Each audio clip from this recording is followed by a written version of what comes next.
Alrighty, folks, happy Wednesday to you, and welcome to our NFL free pick video here today for Week 16 of the 2024-2025 season. We'll actually be covering the Sunday games in this video.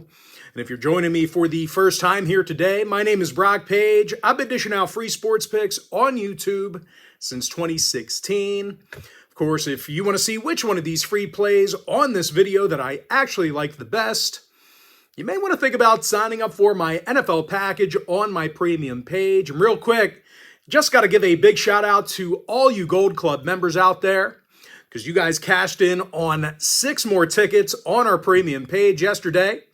We had Memphis in college football, Coastal Carolina in college basketball, South Carolina, Florida Gators, Drexel.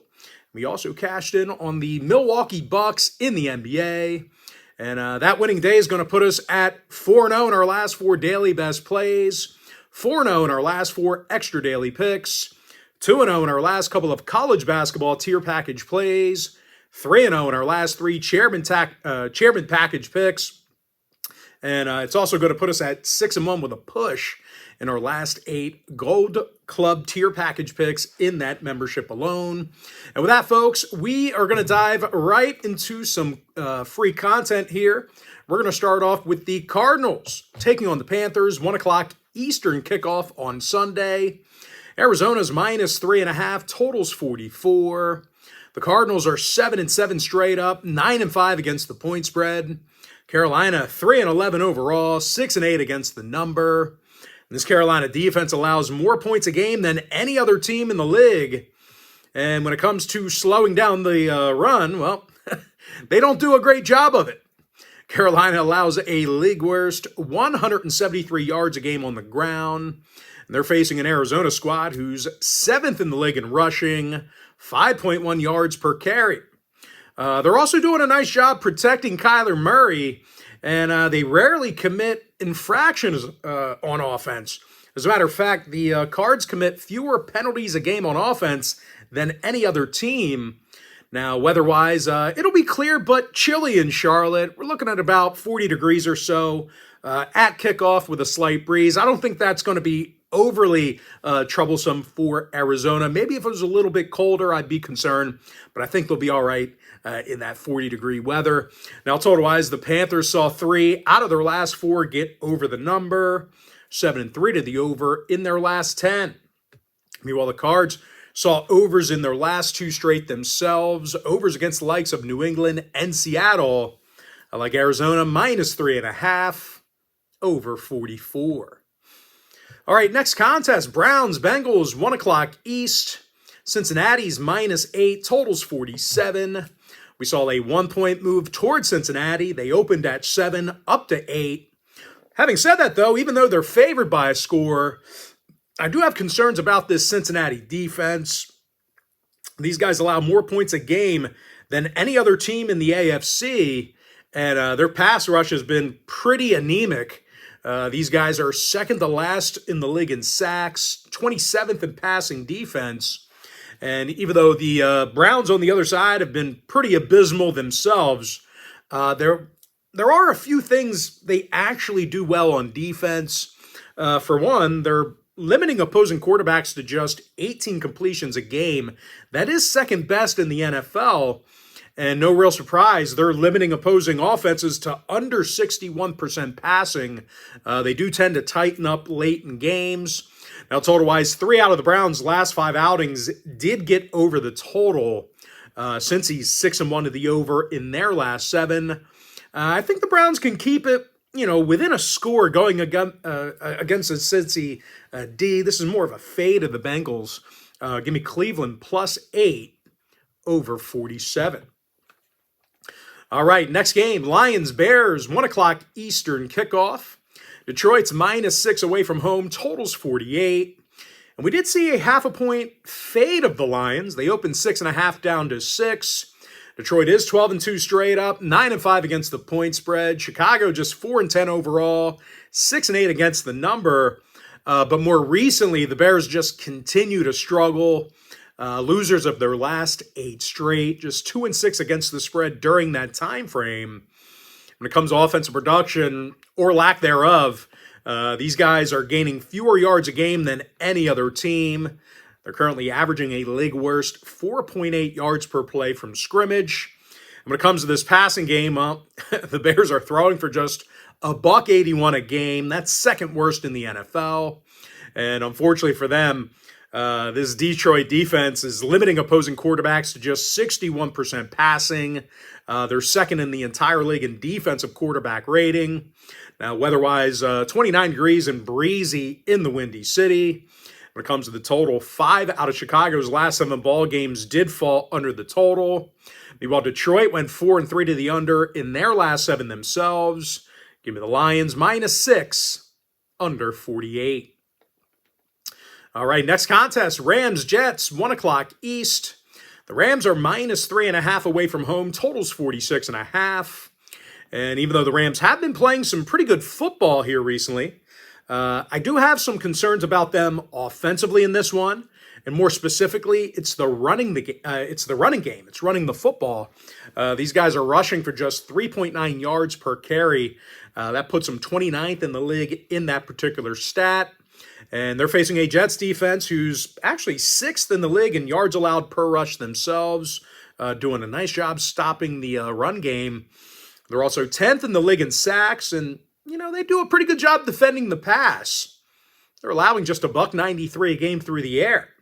They are a top 5 passing defense. I also think the cold's going to be a factor here for the visitors. It's going to be just 24 degrees and windy by game time in East Rutherford. Those are not conditions complementary to an indoor team. Now, total-wise, the Jets saw unders against the likes of the Cardinals, Texans, and Vikings. Meanwhile, the Rams saw unders in 6 out of their last 10 themselves. Give me the Jets +3.5, under 46 and a hook. All right, next game, Giants-Falcons, 1 o'clock East. Atlanta's -9, total's 42.5. We did see a half a point fade to the Falcons, open 9.5. Atlanta 7-7 straight up, 5-9 against the point spread. And more recently, the Falcons failed to cover in their last 5 straight. The offenses look pretty pathetic. And it does look like Atlanta's making the switch to Michael Penix Jr. at quarterback. I guess a rookie quarterback's better for the team in this spot here. I don't know. I kind of disagree with the decision, but I guess they're figuring it can't get worse. But even when it comes to defensive play, the Falcons just haven't been good enough on D either. Their pass rush is dead last in the league in sacks, and because of that, their secondary allows opposing quarterbacks to complete 71% of their throws. That is also a league worst. And if you think, Penix is going to have an easy one in his debut here, well, he's going up against a formidable pass rush. Don't, sell the Giants short. The G-men are 6th in the league in sacks, 7th in passing defense. When it comes to the total, 5 out of the Giants' last 9 outings did fall under the total. Meanwhile, Atlanta went 6-3 to the under in their last 9 themselves. Give me the G-men +9, under 42.5. All right, next game, little divisional action here. Eagles-Commanders, 1 o'clock East. Phillies -3 on the road, totals 45. The Birds are 12-2 straight up, 9-5 against the point spread. Washington, 9-5 straight up themselves, but they did fail to cover in 4 out of their last 5. And I do have concerns about this Washington defense. They're 25th in rushing defense, and they do have problems defending the pass as well. They're currently 27th in defensive quarterback rating, and they're facing an Eagles team who's on an absolute roll right now. Jalen Hurts, he's completing nearly 70% of his throws. Saquon Barkley's rushed for almost 1,700 yards already. Meanwhile, on the defensive end, the Eagles are allowing a league-low 17 points a game. They're allowing fewer total yards per contest than any other team. Now, total-wise, Philly did see overs recently against the likes of the Rams, Jags, and Bengals. Meanwhile, Washington saw overs in 4 out of their last 6. Give me Philly -3, over 45. All right, next game, some more divisional action here. Titans-Colts, 1 o'clock East. Indies -3, totals 42.5. Now the Colts are 6-8 straight up, 8-6 against the point spread. Tennessee 3-11 overall, 2-12 against the number. And the Titans, they've been absolute turnover machines on offense this season. Second most interceptions, second most fumbles. They're also committing more penalties a game on offense than any other team except for one. And they're facing an Indy team on the other side who got the W in 2 out of their last 4. I'll be honest, there's not many things they do well, but there are a couple things they do well on offense. Listen, not much, but definitely a few things. For one, they're averaging just 41 penalty yards a game on offense. That is a league low, so they don't really shoot themselves in the foot much. I always like to call those penalties drive stoppers. And they're also doing a nice job protecting the quarterback. They're 6th in sacks allowed, 5th in yards per completion. Now, 5 out of the Colts' last 9 did fall under the line. Meanwhile, Tennessee saw unders recently against the likes of the Vikings, Patriots, and Jacksonville. Give me the Colts -3, under 42.5. All right, next game, Vikings, Seahawks, getting into that afternoon slate, that 4 o'clock slate. That's going to be a 4:05 Eastern kickoff. Minnesota's -3, totals 42. The Vikes are 12-2 straight up, 10-4 against the point spread. Seattle 8-6 overall, 6-8 against the number. And this Seattle defense definitely commits an awful lot of penalties, and they've struggled stopping the run. They're 25th in the league in yards allowed per rush. And they're facing a Vikings offensive unit who's had little problems moving the football themselves. Top 10 in yards per play from scrimmage, top 5 in QB rating. Pretty much, with this game, my biggest concern for the Vikes, it's going to be weather. It's going to be rainy and windy in Seattle on Sunday. Actually, looks like Seattle, they're getting weather from Thursday all the way into the following week. So typical Seattle weather this time of year. Now, total-wise, the Seahawks saw overs in 2 out of their last 3 games. Minnesota saw overs recently against the likes of Atlanta, Chicago, and the Rams. Give me Minnesota -3 over 42. All right, next game, Toilet Bowl, Jags Raiders, 425 East. Vegas is 1.5, totals 40 and a hook. We saw a 0.5 point move toward the Raiders. Maybe a little bit overreaction from their somewhat competitive game against Atlanta here on Monday night. But anyway, the Raiders opened as the 1-point favorite, up to 1.5. Now, folks, Vegas is just 2-12 overall for the year, 5-9 against the point spread. Jacksonville, 3-11 straight up, but 8-6 against the number. They have done a decent job covering the point spread this year. I get this is a super short number, but out of Jacksonville's last 8 ball games, they successfully covered in all of those contests except for 2. And, listen, I really can't say a lot good about Jacksonville. This is a terrible football team. Not really much they do well. But the one thing I can say, at least on offense, they're 7th in sacks allowed, 3rd in fewest penalty yards. And they're facing a Vegas defense who gives up 27 points a game themselves. Rarely takes the ball away. Not a whole lot of takeaways for these guys. Not overly opportunistic. And when it comes to defending the pass, well, the Raiders are 26th in defensive quarterback rating. Now, total-wise, the Raiders saw unders in their last 3 straight. Jacksonville saw unders in 3 out of their last 5. Give me the Jags +1.5, under 40 and a hook. Next contest, Patriots-Bills, 425 East. Buffalo's -14, totals 47. Bills are 11-3 straight up, 9-5 against the point spread. Pats just 3-11 straight up, 5-9 against the number. The Pats lost their last 4 straight. Worst passing team in the league. They're throwing for a league worst 173 yards a game, bottom 3 in total yards. And they're facing a Bills team on the other side who's yet to lose a game at home, doing a great job in their own building. They're in the top 10 in interceptions on D. You just kind of have to dink and dunk against these guys. They will allow their fair share of passing yards, but they haven't been overly susceptible to big chunk plays. Buffalo's 7th in yards allowed per completion. Now, weather should be a factor in this one. Looks like it's going to be about 15 degrees and snowy in Orchard Park. But listen, Buffalo's proven they can move the ball efficiently in the snow, and they do play tough defense. They did that a couple of weeks ago against San Francisco. Now, total-wise, the Bills did see unders recently against the Niners. That was that snow game. Also unders recently against the Seahawks and the Texans. Meanwhile, New England saw unders recently against the likes of the Bears and Titans. Give me Buffalo minus 14, under 47 in the tight window. All right, next contest, Niners, Dolphins, 425 East. Miami's -1, totals 44.5. And both teams, identical records. They're 6-8 straight up. They're both 5-9 against the point spread. When it comes to the total, 5 out of the Fins' last 8 ball games did get over the total. Meanwhile, the Niners on the other side, they saw overs in 3 out of their last 4 themselves. Overs against the likes of Chicago, Buffalo, and Green Bay. And for those of you who are living in most parts of the country, just a reminder, it's going to be a beautiful 72 degrees in South Florida at game time on Sunday.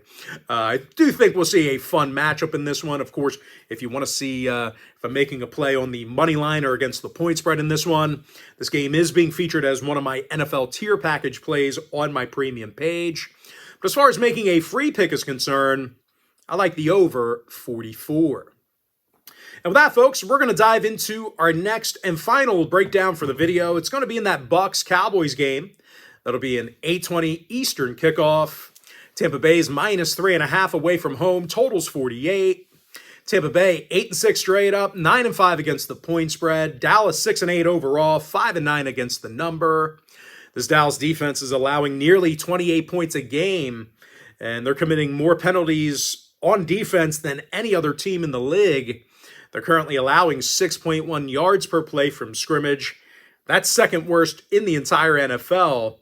They're also giving up more yards per pass attempt than any other secondary besides one. And they're facing a red-hot Tampa team who won their last 4 straight, covered in 5 out of their last 6.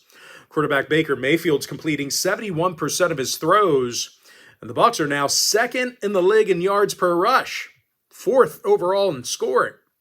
Now, total-wise, 7 out of the Bucs' last 9 ball games did get over the total. Dallas went 6-3 to the over in their last 9 themselves. Give me Tampa Bay -3.5, over 48. With that, folks, now it's time for our quick pick recap.